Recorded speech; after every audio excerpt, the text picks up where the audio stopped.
Hi, everybody. We are going to start. I'm Lissy Medvedow, Executive Director of the Rappaport Center for Law and Public Policy here at BC Law School, and along with Professor Mike Cassidy, Faculty Director, and Danielle Rivard-Warford, our Administrative Assistant. Welcome. We are truly honored to have three special people here who care deeply and passionately about the welfare and safety of individuals and communities. Thank you to Secretary Dan Bennett of the Executive Office of Public Safety and Security, and to Secretary Marylou Sudders of the Executive Office of Health and Human Services for being here and for grappling on a daily basis with the interwoven complexities of criminal justice and mental health. That's all I'm actually saying about the panelists. They're going to be introduced momentarily by our third special guest, our moderator, Tiziana Deering. She is professor for macro practice and co-director of the Center for Social Innovation at BC's School of Social Work. And before coming to BC, her work in the nonprofit sector combating poverty was legendary. Yes, legendary. She laughs. She headed up Boston Rising. She was the first woman president of Catholic Charities for the Archdiocese of Boston, and she was the executive director of the Hauser Center for Nonprofit Organizations at Harvard. Now, in her spare time, which she could also laugh at, she's a media star. We can often hear her on Friday afternoons on WBUR's Radio Boston, and she writes a blog for BUR's Cognoscenti and the Huffington Post. And just to add to all of her other credentials, most notably from my perspective, she's on the board of the Rappaport Center, as well as on the board of our sister organization, the Rappaport Institute at Harvard's Kennedy School, where she received a Master's of Public Policy and served as a fellow. So welcome to Tiziana. Thank you again, Secretary Bennett and Secretary Sudders. I leave you to the three of them. At the conclusion, please join us outside for a reception. Thank you so much. I want to, can you hear me okay? Is the volume all right? I wonder if I should move it a little bit, just for now. Thank you for that really lovely introduction. And I'm very excited and a little nervous to be here. Excited because of the amount of learning that I think it's possible to do in an hour and a half when you have people with this much perspective and expertise and a willingness to have a conversation.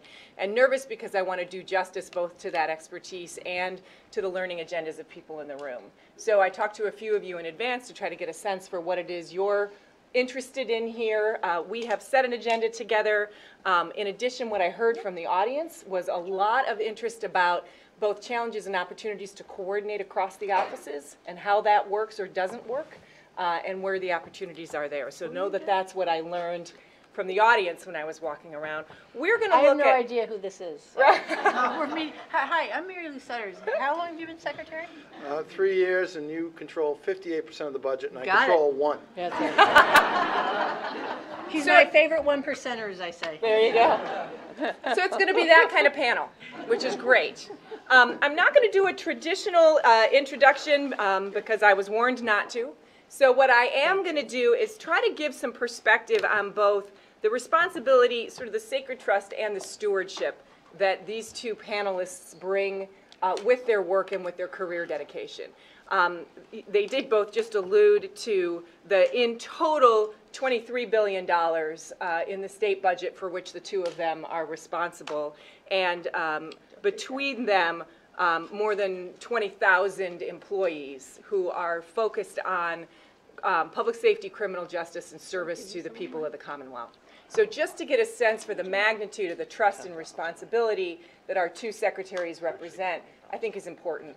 Both of them have spent their entire careers in service to the communities that we'll be discussing today. Secretary Sudders spent time teaching as a colleague at the Boston College School of Social Work, was the head of the Massachusetts Society for the Prevention of Cruelty to Children, has worked in state government as the Commissioner of Mental Health in the past, and really has dedicated her career and been recognized throughout her career to a really, really deep commitment not only to social work, but to the vulnerable, the poor, and those experiencing mental health crisis. Secretary Bennett has spent his entire career on how a non-lawyer sees sort of both sides of the law and the courtroom. Has moved in and out of public service and private service, which gives him a full perspective of who you represent, how the system works, what does and doesn't work.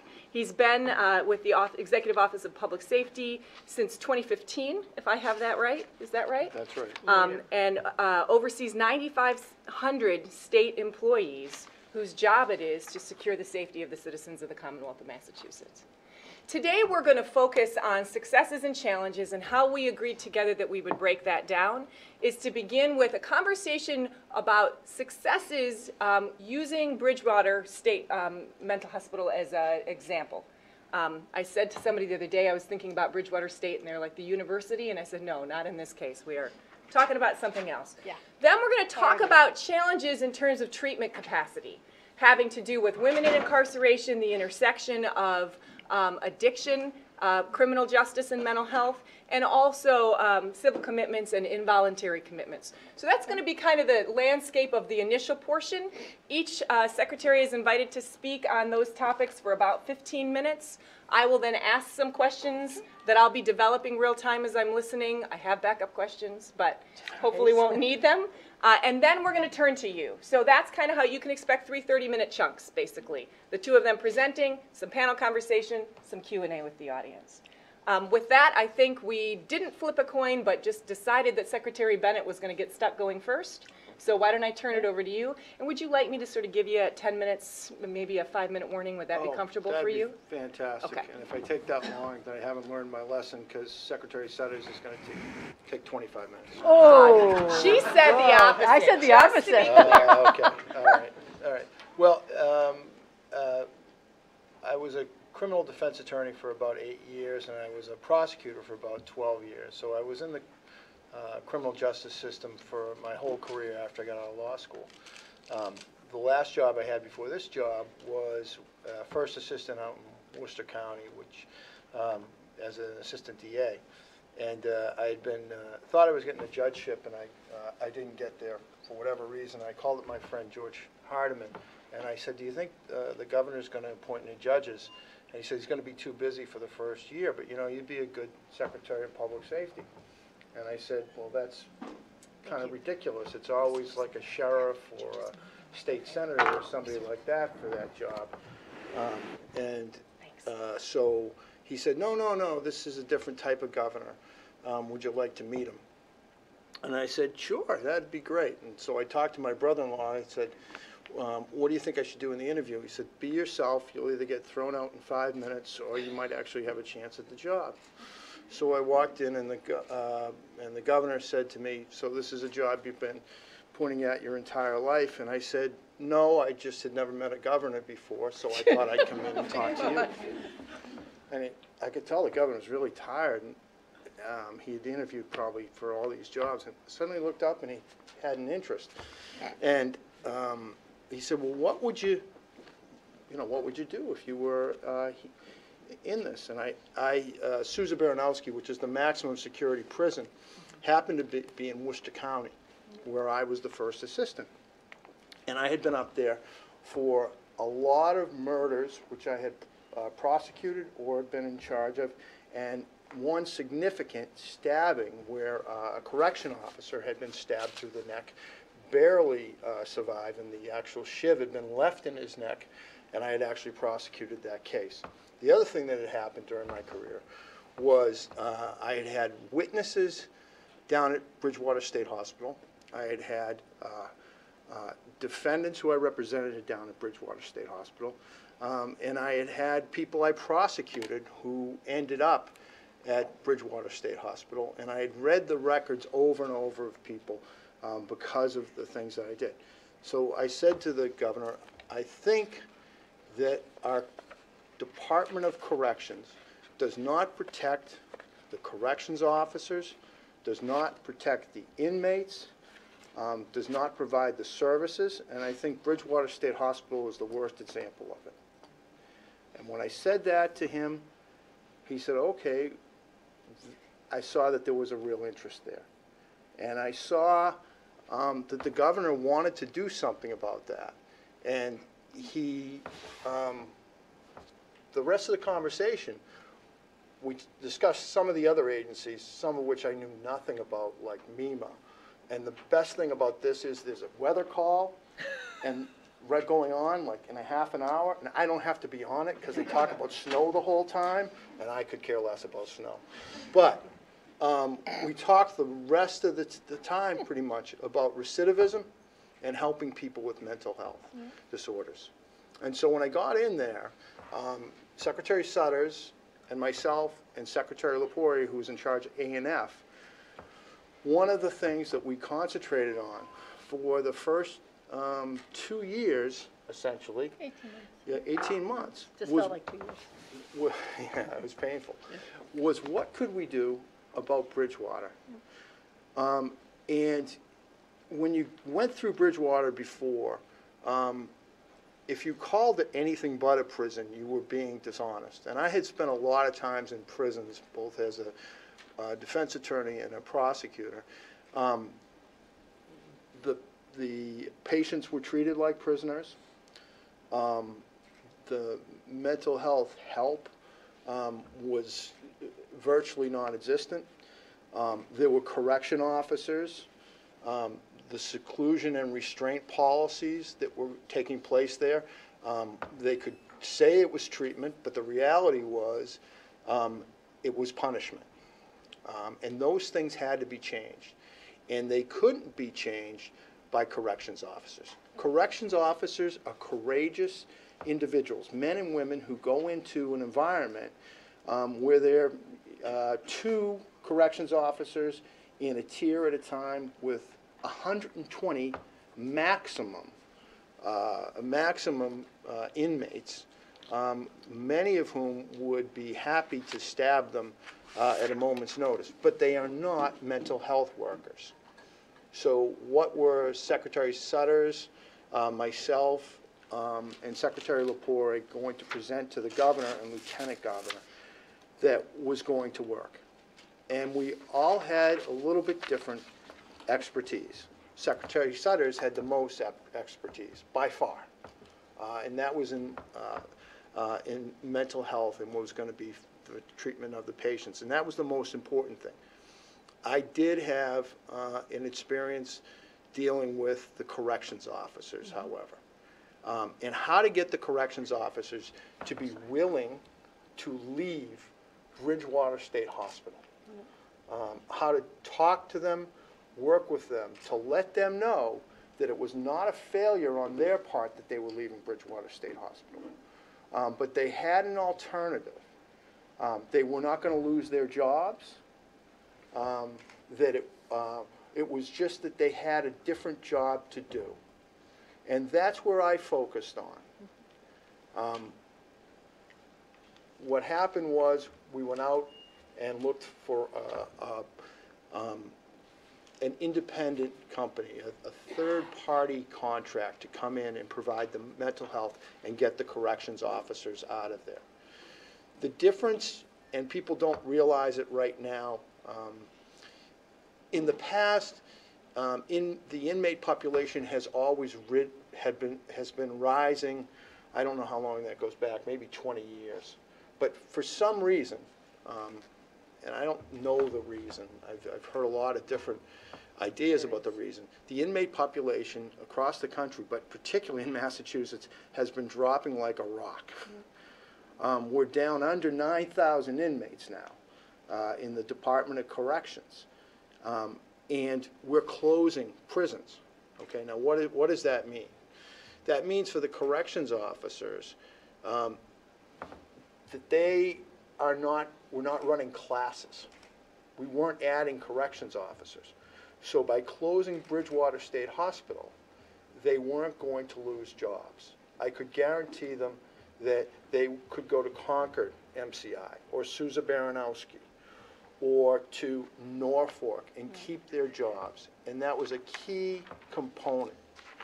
And I had to earn their trust, and Commissioner Turco had to earn their trust that we were being honest with them. Now, that could be done over a negotiating table.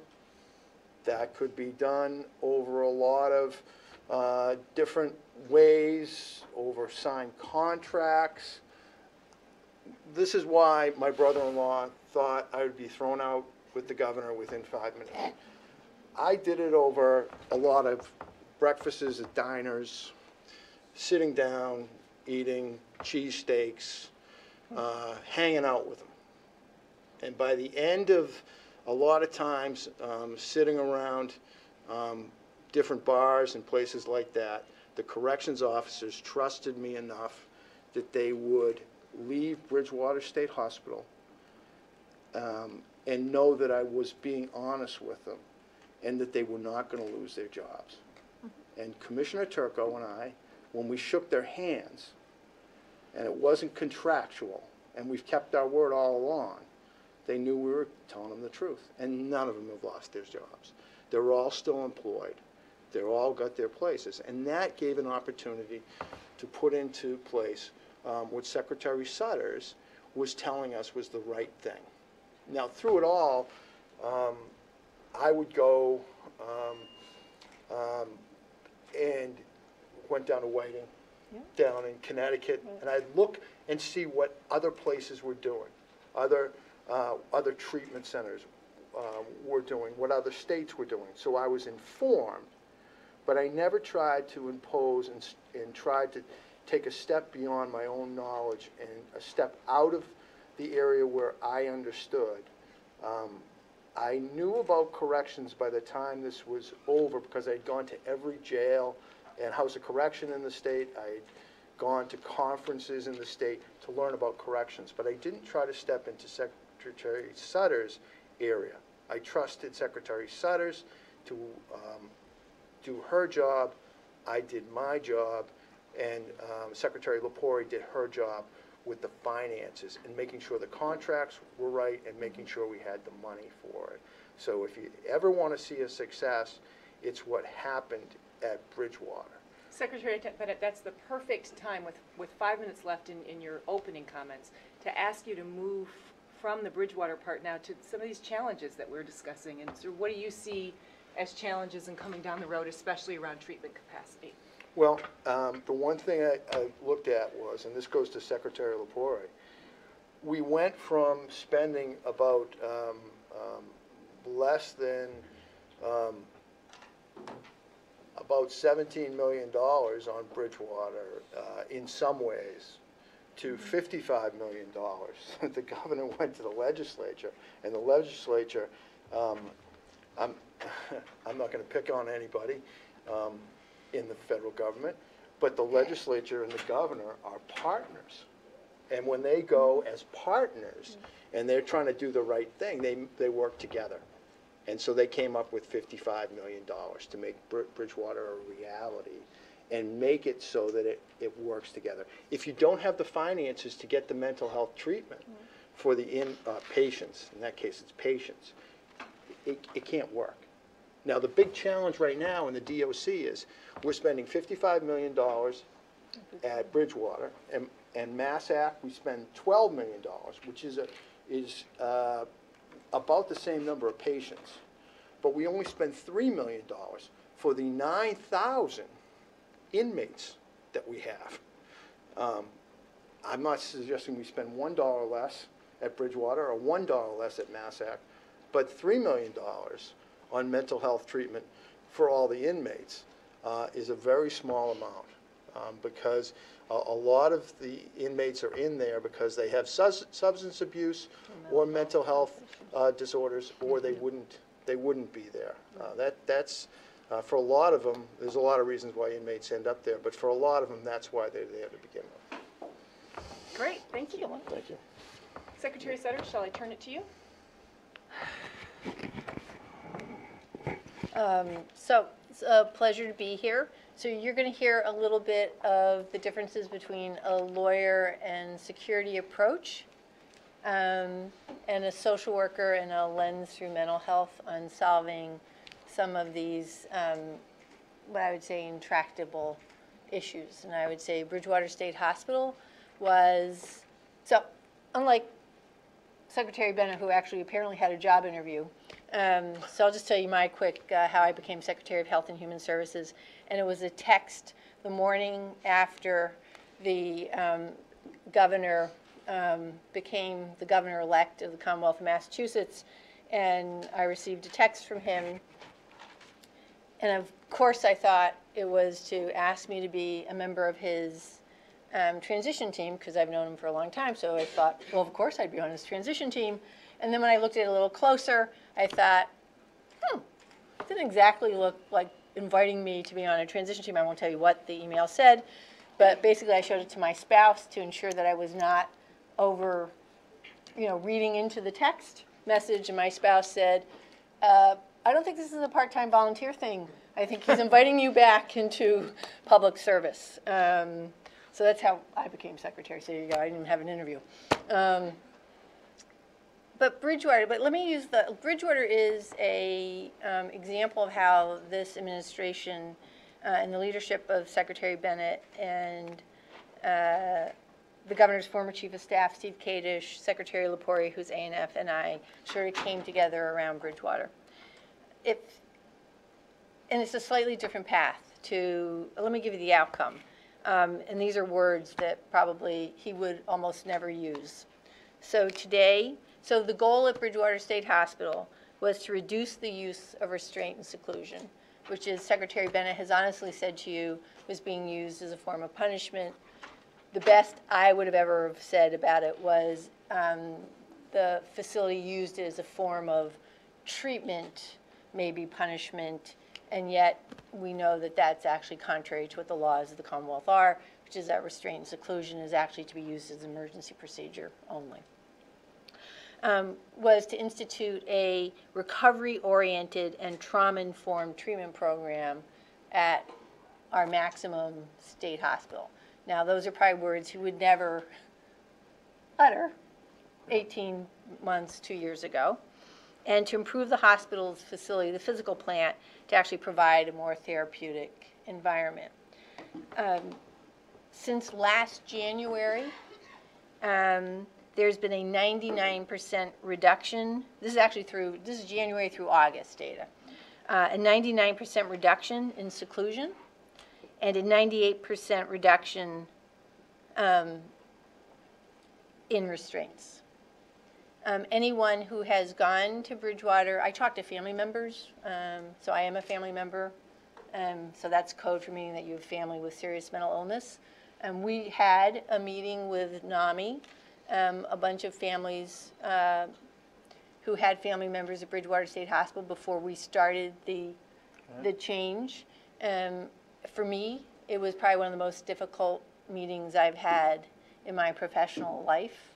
And for Dan, for Secretary Bennett, it was what he was sort of expecting to hear. And while I was expecting to hear it, I would say that the rawness of what we heard that night was one of those times when you sort of go home and you think, why are you sort of doing this?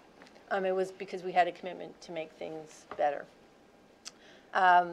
Early on in our journey, before the administration, before we really started on the path of significant changes at Bridgewater, and I don't know if I've ever told you this. So I might be disclosing something here I've never said to Secretary Bennett. I'm scared. Yeah, I'll bet. Can you tell he's really scared of me? Is I arranged a visit at Bridgewater State Hospital, remember this? Without Secretary Bennett, with Secretary Lepore, for after 3 p.m. on a weekday at Bridgewater State Hospital. And if any of you have ever been to Bridgewater State Hospital prior to these changes, what the staffing sort of looks like before 3 o'clock in the afternoon on the weekdays in the past is very different than what it looks like after 3 p.m. Again, this is before the changes. So before 3 p.m., there were actually some clinical staff around. But basically, the mental health workers, or what we would think in the treatment side, were correctional officers. But there was the cadre around, there was some movement of people around, and there was some clinical staff. After 3 p.m. on a weekday, it was a prison. It was a prison in any event, but it really was a prison. So I deliberately took Secretary Lepore, who is the keeper of the budget, if you would, to visit Bridgewater State Hospital after 3 p.m. I then took her the next day to the Worcester Recovery Center, Worcester State Hospital, for her to see, which also has forensic units in it, for her to see the possibility of what change could look like. That was quite conscious on my part. And a number of us had been down to visit Bridgewater before 3 p.m. You were there, the governor's general counsel had been there, I was there, and some others for people to see it. I know there's probably many in this room would want to know, so why isn't it under the control of the Department of Mental Health? And we can certainly have that question during questions and answers. But we made a commitment in the administration to completely change Bridgewater. So Secretary Bennett, who really needs a lot of credit on this, worked with the Correctional Officers Union. If any of you have ever worked with unions, this is probably one of the unions I'm glad, I work with 9 unions, this is probably one of them I'm glad I don't have to work with, because it just has a different kind of culture about them. And he made a commitment to move them outside of the walls of Bridgewater State Hospital. So instead of being inside the walls within the hospital, that they would be outside of the walls. Those were very quiet negotiations. They were offline negotiations with a commitment that people would not lose their jobs. You may think that that's easy. I can just tell you that is not an easy conversation. Meanwhile, he put his staff together. I put the Department of Mental Health staff together to redesign basically what the services would look like, and understanding that the budget he had was not sufficient. This is also 2015, so I don't know if people go back that far. That was not a great revenue year in the Commonwealth of Massachusetts. So it was like us sitting there saying, we need more money. It was not exactly a conversation starter, but that's sort of, we were very clear, both of us, that this was not rearranging dollars within anyone's particular budget. We jointly wrote the RFP. There were some definite language issues. I think in an early RFP, his staff wrote it, because you can't co-write. I mean, one person writes, you edit back and forth. I think actually we said inmates in it at one point. And seclusion restraint was a form of treatment, and I'm like, no. But this was all as we were building up the trust between our staffs, because this is still pretty new in the administration. Went out to bid, hired a company that provides mental health treatment in correctional facilities and DYS facilities, mental health generally, civilly commitment. You moved out This was key. Right. I think it was key. Yes, it was key. So we separated the populations. Yes. The civilly committed populations from Yeah, the incarcerated the populations. The inmates. From the patients. From the patients. We moved them to exactly the same treatment level, but they moved to Old Colony, which was a prison next door, because the inmates were taking advantage of the patients. The civilly committed They were population. stealing their medicine, Yeah, they it were was just- intimidating them. They were convicted murderers, and they knew, and inmates were choosing to go to Bridgewater because the word around the DOC was, this is an easy place to do your time, and you got some people you can push around. I'm sorry. Go ahead. No, that's right. Yeah, I got 5 minutes. So today, the head of the contract is a former commissioner of mental health, which from my perspective was sort of exactly what I was sort of hoping for. You walk in, there's electronic medical records. People have iPads. They do 5-minute checks from their iPads. I don't know, have anybody been to Bridgewater State Hospital in the recent past? I'm hoping what I'm saying is like resonating sort of with what you've experienced. The physical plant is obviously still compromised. I mean, there's not a whole lot you can do about that physical plant, but people are trying. Patients are in their clothes rather than in sort of his favorite color, which I think is beige.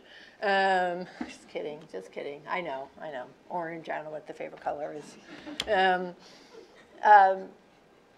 Families have much less restricted hours to visits. There's open access, there's NAMI groups going on, and there's actually, and it's treatment that's being provided. And that is a success story between, I would say, two secretariats. I don't know what the history is of the secretariats, but certainly two secretariats that historically probably have not worked as closely as in this administration it's actually expected that we work together. So that's sort of the Health and Human Services version of Bridgewater State Hospital. And why don't I leave it at that? Okay. Thank you. I appreciate that. I have a Yeah. number of questions. I'll bet you do.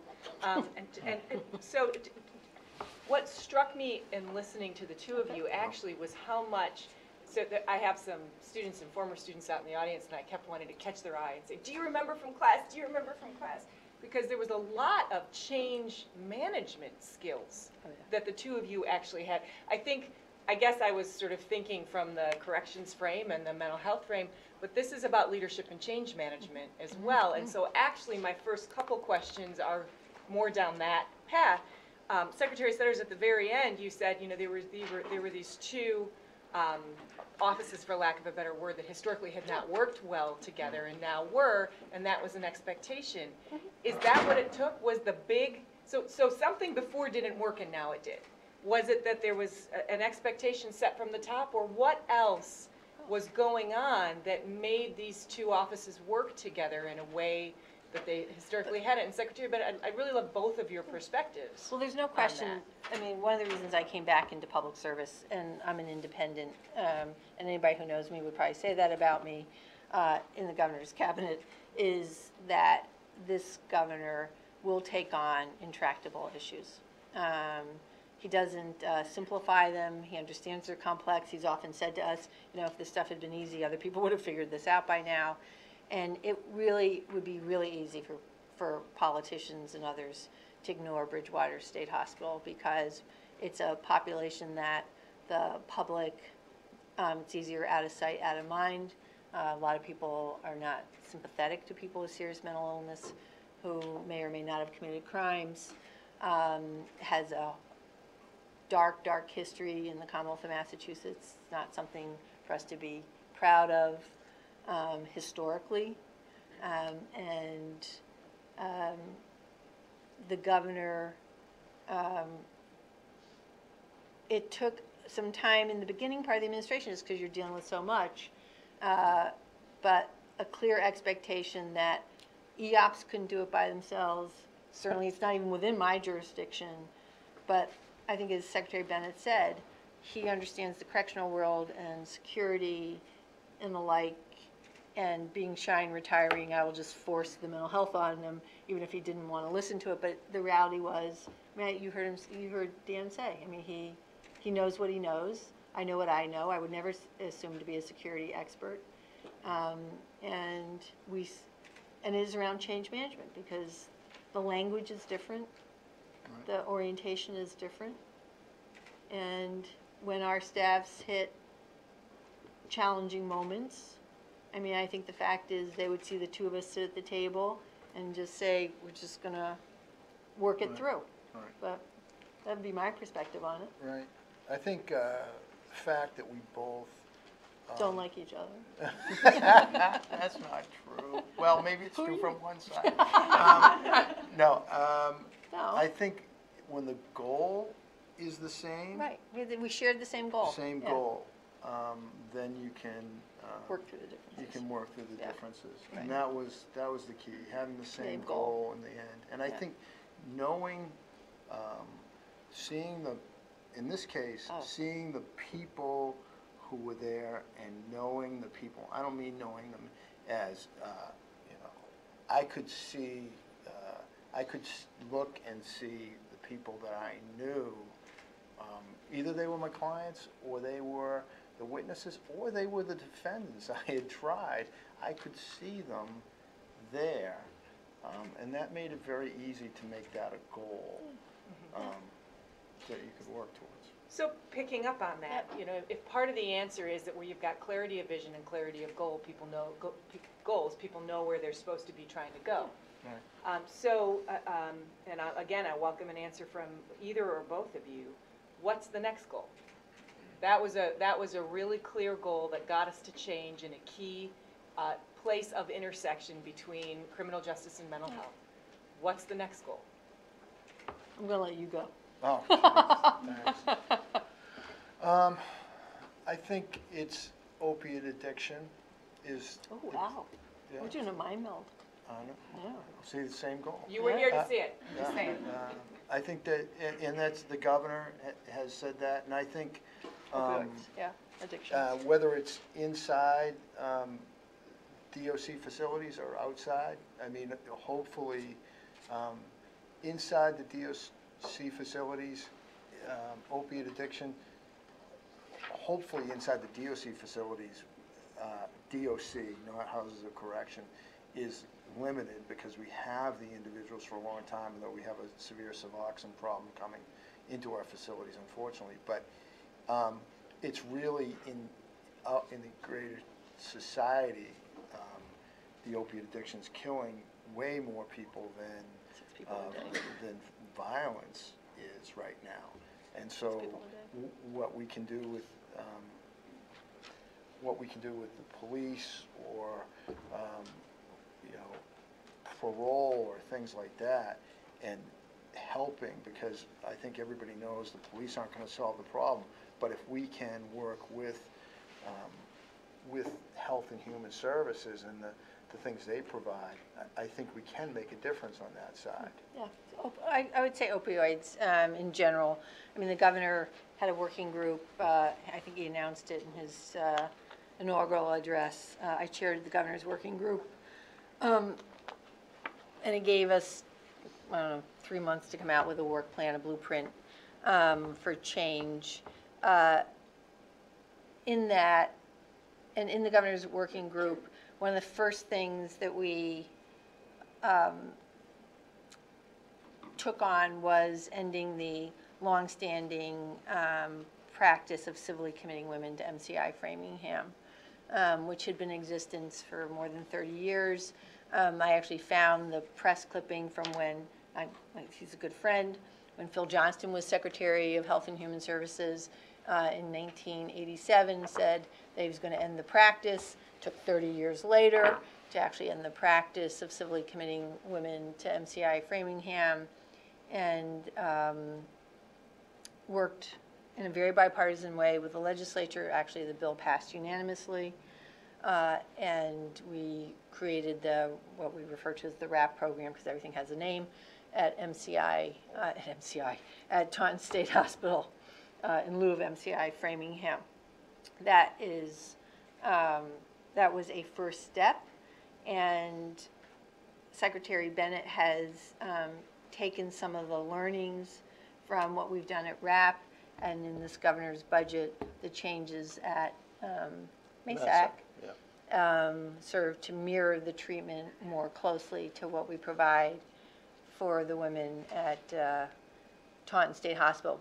But I would tell you that one of the challenges is, and I happen to like the fact that I'm 57% of state spending, and he's my favorite 1%er, but last year in the budget around opioids, I actually, I wanted all the money, of course, because I always want all the money, because 1 in 4 people in the Commonwealth touch Health and Human Services directly, but actually advocated for money for EOPS around the trafficking of fentanyl, because it's fentanyl that is just such a killer right now. I mean, it takes 4 or 5 Narcans if somebody, if you have that opportunity, if the stuff is fentanyl versus just a tiny little trace, and actually advocated for money for EOPS. I'm not sure he would ever advocate for more money for the 57% of state government, but I did advocate.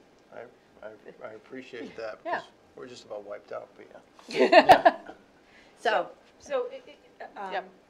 and Secretary Sudders, you may have just touched on a piece Right. of this answer, but when it comes to the next goal being opioid addiction and the Yeah. intersection between addiction, mental health, criminal justice, this is not a general public room. This is a relatively well-informed yeah, room. I would think so. What? I mean, a few judges in the audience, and What is People who like to sue us over in this corner over Dun, dun, here. dun. Maybe not tonight. What is hard about that people might not know? What's hard about? What's hard about addressing the opioid crisis that So- people may Yeah. not know? So we can use Suboxone as an Okay. example of a difference. Yes. So, because you said it, I was going to No, be no, nice no. and not say it. No, go ahead. So we know that some evidence-based treatments for the treatment of addictions. So first of all, addictions, I have to say this because it makes me sort of crazy. People talk about addictions as if it's a homogeneous illness, just like mental illness is a homogeneous illness. And I see one of my former students here, so they would know when I talked about mental illness in my classes, I would say it's not a homogeneous illness. But we know that the treatment for certain addictions includes, so we talk about all the clinical tools in the toolkit, and we talk about medication-assisted treatment. And Suboxone is an evidence-based treatment of opioids, for example. So I promote, I fund, pay for jails, some jails, to introduce Suboxone when someone's incarcerated, and then when they're released from jails and prisons to continue their treatment. Suboxone is sort of Vivitrol's accepted within jails and prisons. Suboxone is difficult in the culture of prisons because of the ability for it to be diverted and used. So that's my tee up for you on Suboxone. Right. And then we can talk about injectables. Okay. How's that? That's fine. Vivitrol is something that we do use, and we are going to use at MASAC, and the idea is it blocks blocks opioids and alcohol. So it's not going to be something that patients or inmates are going to give out or hide or hand off, or that, and this isn't really a MASAC problem for this, or it's something that within the Department of Corrections, the other facilities that we run, that no one's going to come in and say, I've got, it's going to come in and try to continue to get Suboxone. I mean Vivitrol, but Suboxone's something that we're trying to keep out of the prison system on a daily basis. And for us in the Department of Corrections to now do an about face and say, well, we're trying to keep it out of every facility. We're working on searching people that come in. We're working on searching our corrections officers. We're opening mail, and all of a sudden we're going to start handing out Suboxone, particularly when we're very concerned that it's something that they're going to start trading around the facilities. Is not something we're willing to do.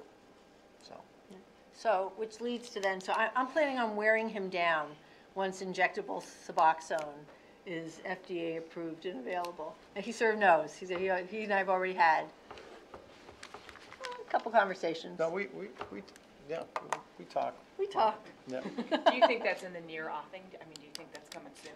The FDA approval, yeah. I do. So I'm going to shift gears for a That- minute, and folks in the audience, we're going to do about 10 more minutes of this, and then we're going to move to questions, so you can kind of start Yeah. thinking about what you'd like to ask. Because you don't want us to sing and dance. It'd be really not pretty. That's right, and they won't have the particularly snacks ready me. early, so we have to keep going. Yeah. I'm going to shift, I'm going to come back to we were talking about Bridgewater, and one of the things that I was thinking as I was listening, and I did some reading in advance of this and was struck by the kind of the range of commenters who have noted positive change there. And what I found myself How about the thinking, reporter, Michael Resendez? yeah. What I found myself thinking, especially from this change leadership perspective, which again keeps really, I mean, there are principles of change leadership that you were both talking about that are things that are known approaches and are quite important to get change to happen, but then there's getting change to stick. And one of the questions on my mind is, what do we need to be careful to avoid? Or what do we need to be watching for? Or what comes next to avoid slipping back? Or avoid losing some of the ground or some of the traction, I'm not sure the right or appropriate word there, at Bridgewater? from both of your perspectives? Oh, I don't think there's any going back at Bridgewater. I think that, but I don't think anyone would allow it to go back, frankly. But I think that, I think how we approach change, while some may be critical of how we approach change, to me it actually has more lasting opportunities. And that is sort of a pragmatic approach. And I don't want to use the incremental because the changes at Bridgewater are pretty astounding. But really, if we had filed a bill that moved Bridgewater State Hospital to the Department of Mental Health, we would still be debating that bill. It probably would have died. It might have gotten refiled. It would have died. And there would have been no change at Bridgewater State Hospital. And you could say, why? Because I would say there was no appetite in the correctional union to do it.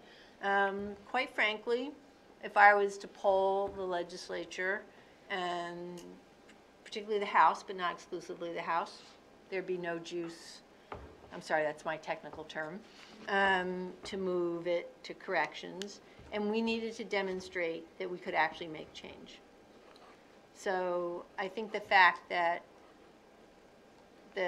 we've demonstrated the secretariats work well together, our two departments work well together, they work on the contract with the contractor in a very collegial way. I don't think the public would allow us to go back. And they've seen the demonstrable change. I think but we approach many of the issues within this administration in a pragmatic, what can we do, you create success, and then you build upon success. Some people are critical of that because they're like, why don't you do the whole thing? And it's just never how I've approached public policy, but can't wait till you hear your answer. Well, I think that the biggest danger on this is there's a natural reaction when something's successful in the public eye to try to find something that's wrong with it. That's true. And particularly where people don't like, not necessarily the absolute result, but when they've said to you, this isn't going to work. And when you're dealing with a correctional environment or an environment where there's potential disaster always to happen, eventually there's going to be something that goes Something's wrong. going to go wrong. And if it goes wrong and that one thing happens or those two things happen, people are going to say, oh, see, I told you we needed corrections officers in there. Look at that person with that issue. He came and he beat up that mental health worker. We need the corrections officers back in there. Yeah. Or that person, that person when he was being transported to the hospital, they didn't have enough. They didn't have a correctional officer in that motor vehicle, and he jumped out and he was running around the streets of Middleborough. That's my biggest fear. Yeah, right. I think that's right. We were actually very worried. I remember the night of the change. So the change went from the correctional officers at 11:59 p.m. Remember? 11:59 p.m. and then the contractors came in. They were coming in, but like the shift happened at midnight. Yeah. And the two of us the next day were waiting. I remember this because you and I spoke. Yeah. We were waiting for the assault, some critical incident. Right. The staff didn't show up, right? We were just at that, our own anxiety around someone drops a dime to some reporter saying, or to the correctional officers union, right? Right. Saying, see, we told you it didn't happen. This was not going to work. That's which you have no control over. And then you're trying to manage the noise. Right. I think that's what we were worried about. Right. But we've been. And there were people Who were hoping that would happen. that were hoping that would happen, that had We told. won't name them, Yeah, but there were people. that had told me Yeah. that if I did this with Secretary Sudders and Secretary Lapore, that, that there was 10 or 12 people that we were leaving in there that were so dangerous that there was going to be a disaster. They could not be controlled without seclusion and restraint, and could not be controlled without corrections officers. And I was creating a disaster situation. And I'm not going to go as far as saying that they were hoping it was going to happen, but they were giving me indications that Perhaps they waiting weren't for it. not going to be all that upset if it happened. No. Yeah, that was I think that's what we worried about. I don't worry about this, I actually don't worry about this eroding. I think there's too many family members, too many other people who have eyes. Disability Law Center has access. There's too much change, too much positive change for it to sort of go back. And transparency, it sounds like, at a level that there And was. much more transparency than there had been. I mean, it really does sort of act like a hospital, perform as a hospital rather than as a correctional facility. So my last question before we turn to the broader audience, I've been looking for some elegant way to frame it, and I can't find it to save my life. But I don't want to go out of my section without talking about civil commitment. And the tensions there between the need for treatment and support and the involuntary component of it. Sure. We could go three different ways with this question, right? What do we not understand that we should understand? Should that tension be there? Is this a no-brainer and the two of you don't agree on it? Or I don't even know what the third one is. I've really struggled with this, but I don't want to leave it without asking about it. Sure. So let me take the. No, I definitely want you to go first on this one. So first of all, we all would agree that voluntary treatment is the best course and path for someone, chances of recovery and good lives. There's just no question that the best therapeutic alliance is an alliance of trust. We have long accepted in the United States for a small, should be very small, number of individuals with serious mental illness, the need for involuntary hospitalization when you meet an imminent harm to self or others by reason of mental illness. At the same time, just for the record, I've always been opposed to outpatient commitment. So there's an op-ed I wrote in the Globe many, many years ago. I still stay true to the words, even though it's a little dated.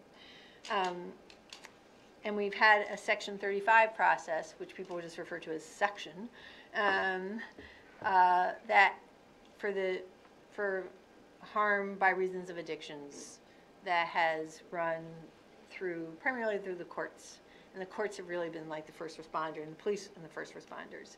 So the governor and I proposed a couple of years ago, which the legislature didn't want to consider, was a secondary path of involuntary treatment for addictions.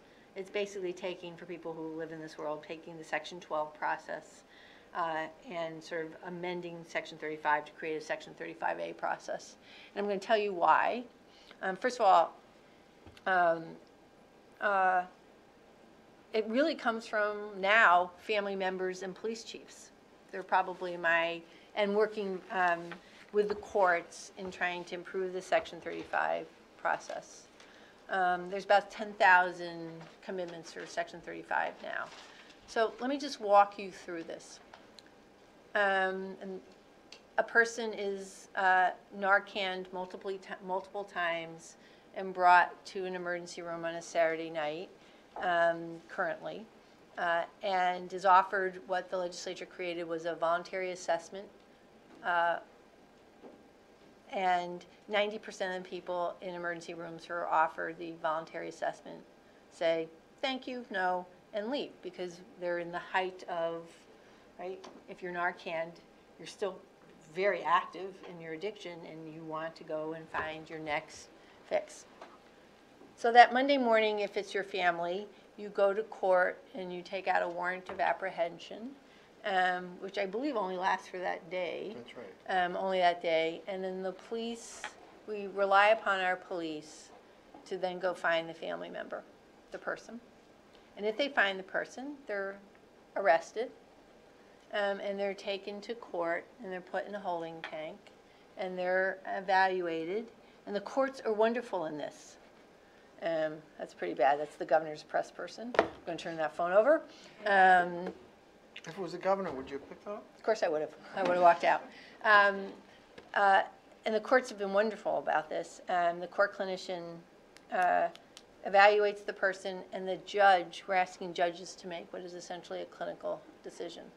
The person is now actively detoxing, and they've been actively detoxing for a number of hours.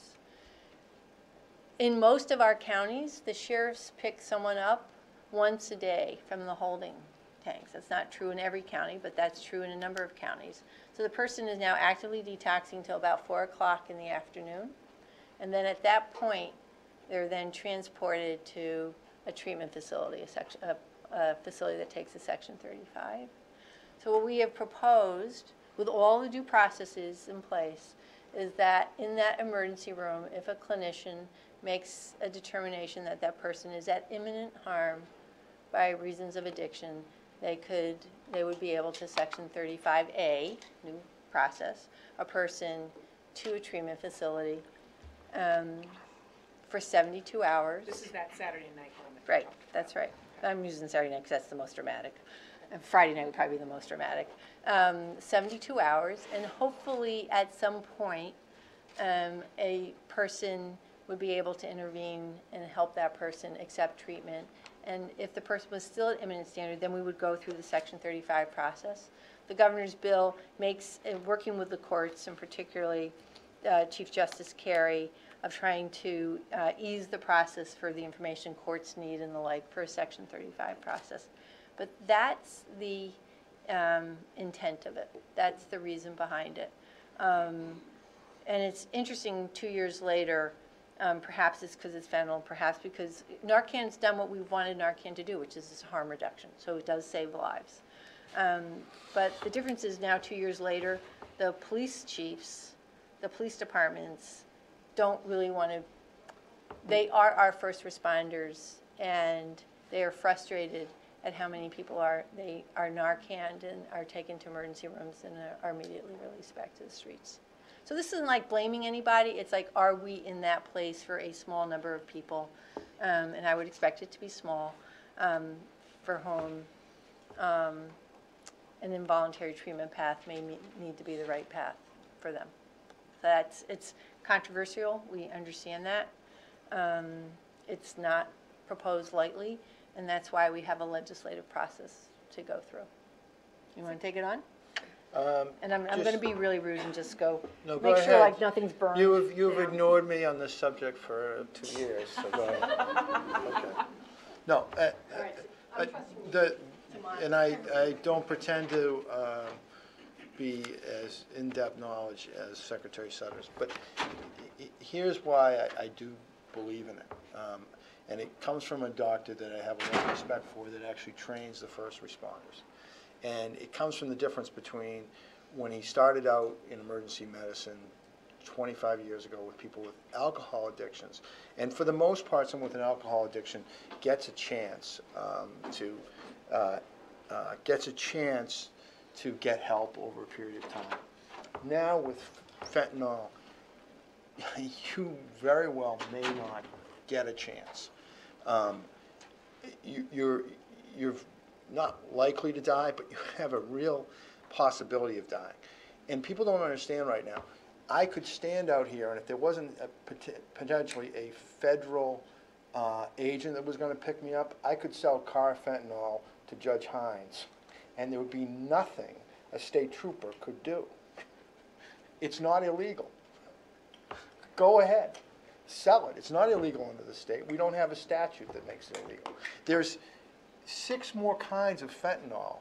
I'm also responsible for the medical examiner's office. There's 6 more kinds of fentanyl where they've changed either the nitrogen atom or the oxygen atom or the hydrogen atom in it that is also not illegal. So we have people out there who are overdosing on forms of fentanyl that we cannot even make an arrest on the dealer. So you're not going to get a second chance. And if you have somebody in that throes of addiction, I think that we owe them a chance to get off the street, at least for that, for those moments, and get a chance to get some help, because they're not likely to get a second chance with fentanyl. And we have, it's not like it's, oh, there's 50 people that have died this way. I mean, we have, more in 1 year, more people who are from Massachusetts die of heroin and fentanyl overdoses than people from Massachusetts died in the entire Vietnam War. And that's one every year. So I do believe in it because of the danger of fentanyl. Thank you for those answers.